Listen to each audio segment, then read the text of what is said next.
Hey, you guys, happy Friday. Happy Friday. What's up? So, I'm going to try to zoom through this a little bit so I can hopefully get these two stories cranked out to you without making a long video. By the way, I hope you're doing really well. I love you. Okay. So, why is it that the narcissist chooses to get you pregnant or have babies, make a family with you? Why did they intentionally do that? If they were just going to, if the plan is to abandon you anyway. Well, here's a couple of my stories, and then I'll give you some insight on what I think about that. Okay. So, with my son, who is now 13, going on 14, 13 and a half years ago, when I was with a narcissist, he decided to, I used to live in Richmond, Virginia, and I used to work at a coffee shop, and I didn't drive yet. I was like 27 or something like that. I didn't drive yet. And so he would like pick me up from work or whatever. And so this particular day, we were supposed to go get the baby's heartbeat, heard for the first time at the hospital or whatever. And so he acted like he was excited. And so when I got out of work at this coffee shop, he didn't show up. Right, which was like really weird because we hadn't been arguing or anything like that. We almost like never really argued, to be honest. And it just didn't show. It got so crazy that my boss was like, the owner of the coffee shop was like, I'm gonna call my ex-husband and he'll take you, because whatever. And that was like embarrassing, of course, because it's like everyone's like, what happened to him, right? And then a lot of customers started being like, well, we'll take you. I mean, this is crazy. Like, this is so sad. This poor little cute little pregnant chick is like waiting on her like fiance who never showed up to hear the baby's heartbeat. Right? And so, needless to say, my boss's ex-husband, who was trying to get back with her and would do anything for her, he even felt sorry for me and was like, I'll take you to the hospital. So he did. And right before the nurse comes in so I can hear the heartbeat, I get a phone call. It's from my fiance. He's like, yeah. I'm like, what happened to you? He's like, well, I'm really kind of just, there's that voice that narcissists give you when they're doing the discard. They go from whatever they sounded like that whole last time to dead and cold, like a dead fish sound. I'm just gonna call it the dead fish sound. Yeah, so anyway, I'm just thinking that, like, I don't want to be a part of this anymore. That sound. And that's how he said it. I'm like, what the fuck are you talking about? We're about to have a baby, bro. No, bitch. I'm about to have a baby that we planned. Wow. And I was like, you know what? Whatever. I hung up on him. I didn't answer the phone anymore. I cried while I listened to the heartbeat by myself. He claimed that he was at the laundromat, which it was Richmond, Virginia. There were only two laundromats in our part of town, which were walking distance apart from each other. I walked to both of them after hearing that heartbeat. Of course, his car wasn't at either of them. And this is around like 2 or 3 in the afternoon. He didn't get home till like almost 7 with a giant bag of laundry that I then opened, and every piece of laundry was still dirty because he was never there. And then he sat in a chair. We were facing each other, and he was like, yeah, I don't want to do this, but you can be my roommate, though. I was like, what? It was just that gross. You can be my roommate, though. I was like, I don't want to be your roommate, bro. Honestly. I was like, what? I'm not living with you. I called my friends. They had to drive like almost 3 hours to come and get me. It started snowing. It was precisely January 22nd, around 10 at night, 2009.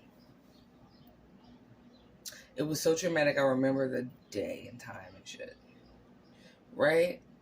And he actually took all my suitcases that I that I had to ferociously pack quickly, and he helped put them in the trunk. He was like, bye, and went downstairs and kept smoking weed with the neighbors whose boyfriend out of that couple he was fucking. So yeah, that's story number one. Don't cry yet. Let's keep it going. Anyway, so with this last one, of course, that birth was planned. We're talking 10 years apart, right? 10 years down the road. Here comes this last narc. And we're going to have a baby or whatever. He actually didn't leave until after her first birthday. So the first one made sure to do the discard while I was 3 months pregnant. The second one did the discard a year after, okay? And needless to say, the first one actually had like money. The second one didn't. So he probably stayed for like food and shelter or some shit.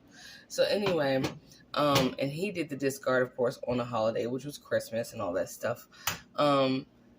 Either way, and both actually stalked me afterwards. So when the first one discarded me at 3 months pregnant, he started stalking me with his sister, because there's always some lame bitch. I don't care if it's his mom, his sister, his friend, his cousin.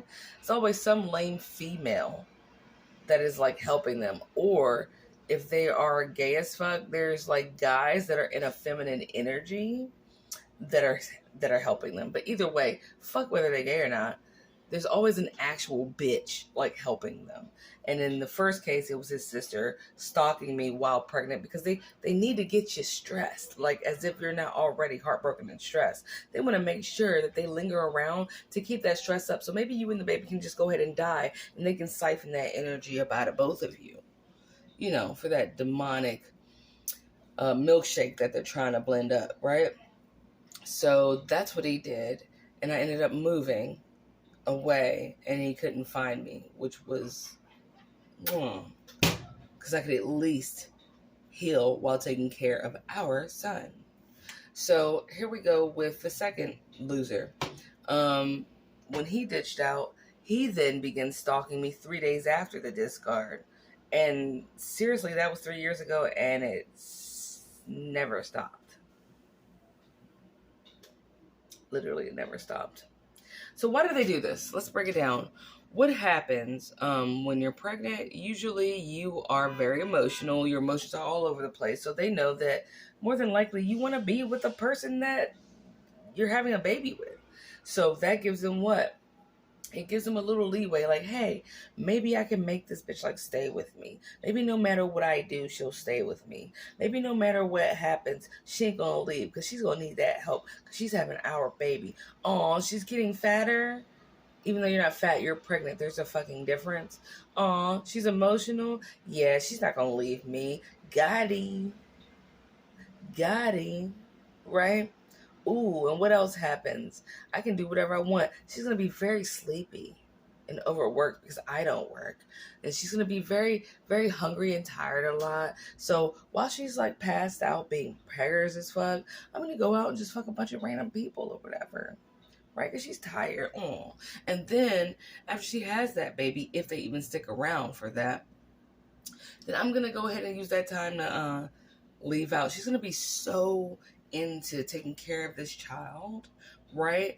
I'm going to leave out and do what the fuck I want to do. There's going to be like 6 weeks where I don't even have to have sex with her, which means I can go out and like fuck a whole bunch of different people, which I'm already doing, but at least that's a like legitimate excuse to not be around, kind of. Right? What else does it do when you're pregnant?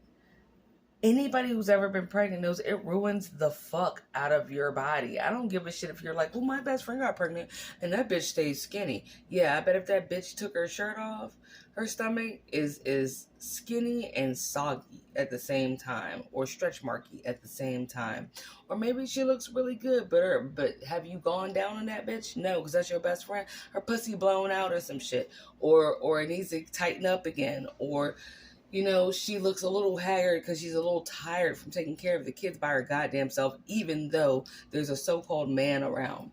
It dulls you down. And if all of that doesn't exist and you just are in tip-top shape after having one of those babies by the Narc, one thing that they do know for sure is your value goes all the way the fuck down a little bit, because when they discard you, and they're going to, by the way, then they know that no single man is going to be like, oh, I really want to be with that chick that has kids that are not mine.